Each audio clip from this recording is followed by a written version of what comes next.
പിതാവിൻ്റെയും പുത്രൻ്റെയും പരിശുദ്ധാത്മാവിൻ്റെ നാമത്തിൽ ആമേൻ. വിശുദ്ധ ലൂക്കാ എഴുതിയ സുവിശേഷം 5-ാം അധ്യായം 12 മുതൽ 16 വരെയുള്ള തിരുവചനങ്ങൾ. അക്കാലത്ത് യേശു ഒരു പട്ടണത്തിൽ ആയിരിക്കുമ്പോൾ ഒരു കുഷ്ഠരോഗി വന്ന് അവനെ കണ്ട് സാഷ്ടാംഗം വീണ് പ്രാർത്ഥിച്ചു. കർത്താവേ, അങ്ങേക്ക് മനസ്സുണ്ടെങ്കിൽ എന്നെ ശുദ്ധനാക്കാൻ കഴിയും. യേശു കൈനീട്ടി അവനെ തൊട്ടുകൊണ്ട് പറഞ്ഞു, എനിക്ക് മനസ്സുണ്ട്, നിനക്ക് ശുദ്ധിയുണ്ടാകട്ടെ. തൽക്ഷണം കുഷ്ഠം അവനെ വിട്ടുമാറി. യേശു അവനോട് പറഞ്ഞു, ഇക്കാര്യം നീ ആരോടും പറയരുത്. പോയി നിന്നെ തന്നെ പുരോഹിതന് കാണിച്ചു കൊടുക്കുകയും മോശ കൽപ്പിച്ചിട്ടുള്ളതനുസരിച്ച് ജനങ്ങൾക്ക് സാക്ഷ്യത്തിനായി ശുദ്ധീകരണ കാഴ്ചകൾ സമർപ്പിക്കുകയും ചെയ്യുക. എന്നാൽ യേശുവിൻ്റെ കീർത്തി പൂർവാധികം വ്യാപിച്ചതേയുള്ളൂ. അവൻ്റെ വാക്ക് കേൾക്കുന്നതിനും രോഗശാന്തി നേടുന്നതിനും വേണ്ടി വളരെ ആളുകൾ തിങ്ങിക്കൂടി.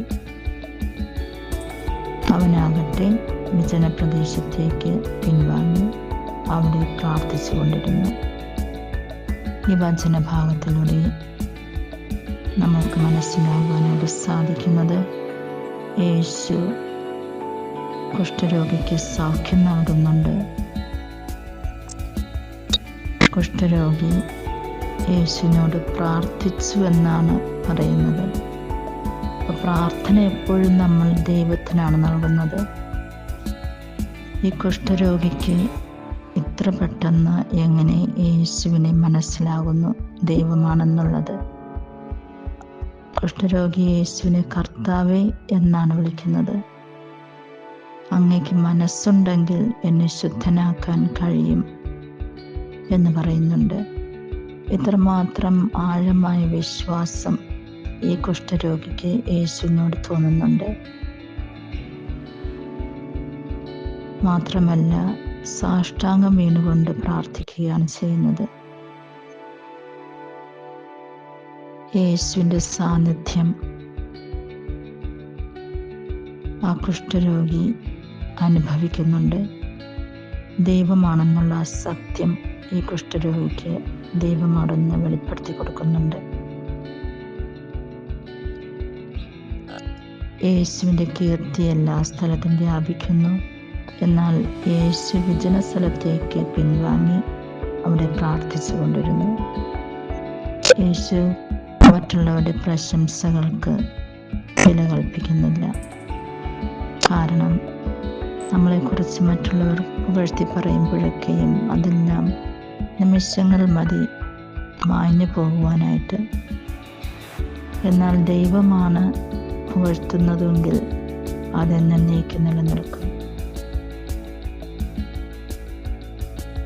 യേശു പിതാവുമായിട്ട് സംസാരിക്കുവാനായിട്ട് സമയം കണ്ടെത്തുന്നു. അതിലായിരുന്നു യേശുവിൻ്റെ സന്തോഷം. മറ്റുള്ളവരുടെ നല്ല വാക്കുകൾ നമ്മൾ കേട്ടില്ല എങ്കിലും ദൈവത്തിനറിയാം നമ്മൾ ചെയ്യുന്ന കാര്യങ്ങൾ എന്തൊക്കെയാണെന്നുള്ളത്. മറ്റുള്ളവരുടെ നല്ല വാക്കുകളിൽ സന്തോഷിച്ച് നിൽക്കാതെ ദൈവത്തിനെ തൃപ്തിപ്പെടുത്താം. നമ്മുടെ കൈകളിലൂടെയും നമ്മുടെ ചെയ്തികളിലൂടെയൊക്കെ പ്രവർത്തിക്കുന്നത്, സംസാരിക്കുന്നതൊക്കെയും ചിന്തിക്കുന്നതൊക്കെയും ദൈവമാണെങ്കിൽ നമ്മൾ എല്ലാ മഹിമയും ആരാധനയും ദൈവത്തിന് നൽകും. നമ്മളിലൂടെ ദൈവമഹത്വം ഉണ്ടാകുന്നതിന് വേണ്ടി നമുക്ക് പരിശ്രമിക്കാം.